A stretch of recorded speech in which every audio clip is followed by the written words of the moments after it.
This is the winning word. God wants you to win, and we teach you how. Today, my objective is simple: to celebrate kingdom supporters.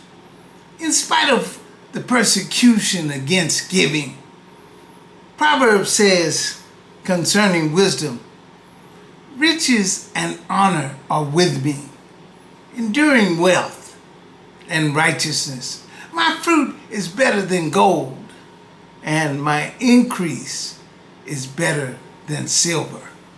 That's wisdom talking, and it's talking prosperity. God himself ties wisdom to increase, not lack.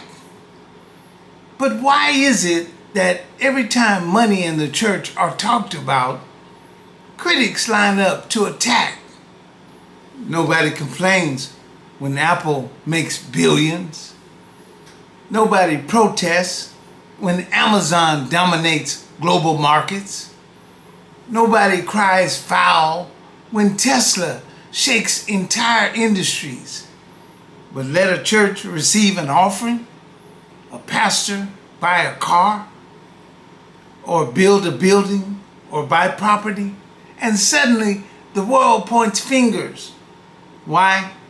Here's a reality check. Even the largest churches in America are financial lightweights compared to corporations. Apple is worth trillions with a T. Amazon controls the world's supply chain.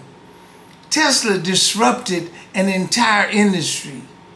In comparison, on that scale, the church barely registers. Critics magnify the church's finances like it's some dangerous empire. No, that's Satan's trick, because he knows kingdom money is dangerous to his agenda. Now let's be real. Churches are structured like corporations. Why? Because government, taxes, laws, codes, and liability issues force them into that system. And yes, some churches mismanage money, but mismanagement exists everywhere. Wall Street, government, Fortune 500 companies, all of them can be better and be better managed. Church leaders aren't educated in management. They're usually preachers of the gospel. Yet, Satan makes sure church missteps are highlighted. Why? To discourage giving, to keep believers broke, and to disrupt the kingdom. Don't fool yourself. Jesus called it my church. Don't you think Jesus can handle his church? The Bible is clear. Proverbs 22:7 says, the rich rule over the poor, and the borrower is servant to the lender. See, that's what's going on.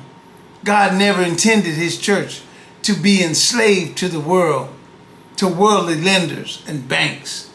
He intended his people to rule, not to be ruled. He intended his house to serve him, not mammon.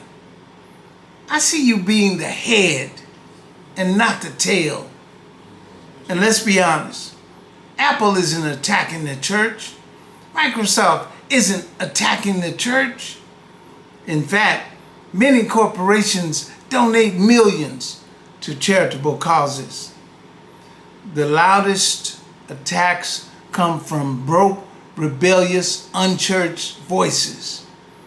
People who profit from criticizing the church. People Satan uses to keep weak believers uncertain, broke, and quiet. But not you.